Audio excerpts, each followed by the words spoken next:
오늘의 복된 말씀 시편 11편 6절 악인에게 그물을 던지시리니 불과 유황과 태우는 바람이 그들의 잔에 소득이 되리로다. 샬롬, 주의 이름으로 축복합니다. 시편 1편 1절에서 3절에 보면 의인은 어떤 삶을 살고 의인이 하나님의 복을 받는 모습을 보여줍니다. 그리고 악인은 어떤 사람인가 하는 것을 상대적으로 보여줍니다. 또한 악인은 결국 하나님의 심판을 받아 망하게 된다는 것을 가르쳐 줍니다. 그럼 의인은 어떤 삶을 삽니까? 악인들의 길을 따르지 않고 죄인들의 길에 서지 아니하면 오만한 자들과 함께 하지 않는다는 것입니다. 그리고 하나님의 말씀을 즐거워하면서 늘 묵상한다는 것입니다. 그로 인하여 하나님께서 하나님의 말씀을 의존하면서 살아간다는 것입니다.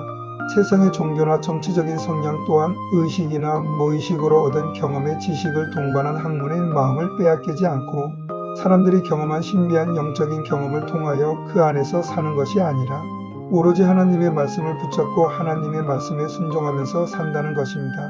힘들고 고단하고 고통 속에 있던지 질병으로 이하여 죽음이 코앞에 있고 암으로 생명의 날수가 얼마 남지 않아도 하나님의 약속을 믿고 감사하면서 하나님의 은혜를 사모하면서 사는 것을 말합니다. 그리고 이런 사람은 하나님께서 시절을 쫓아 열매를 맺게 하여 주면서 부끄럽지 않게 해준다는 것입니다. 여기서 시절을 쫓아 열매를 맺게 해준다는 것은 때를 따라 열매를 맺게 하여 준다는 것보다 어떤 상황 속에 있든지 그 안에서 감사하게 하여 주고 삶의 내용으로 인하여 부끄럽지 않게 해준다는 것입니다. 그러나 악인은 하나님의 보호하심을 받지 못한다고 했습니다. 그럼 악인은 왜 하나님의 보호하심을 받지 못하는 것일까요? 악인은 하나님을 온전히 신뢰하지 않고 자신의 감정을 의존하는 자이기 때문입니다. 그래서 본절에서도 악인을 불과 유황으로 심판을 하신다고 했습니다. 하나님은 지금도 이 약속대로 해주시고 계십니다. 그러므로 예수 그리스도 안에서 하나님의 신실하심을 사모하는 사람들에겐 늘 소망이 있습니다. 그 소망은 하나님은 지금도 예수 그리스도 안에서 약속하신 모든 것을 그대로 해주실 것을 확신하기 때문입니다. 저는 이런 말씀을 드리고 싶습니다.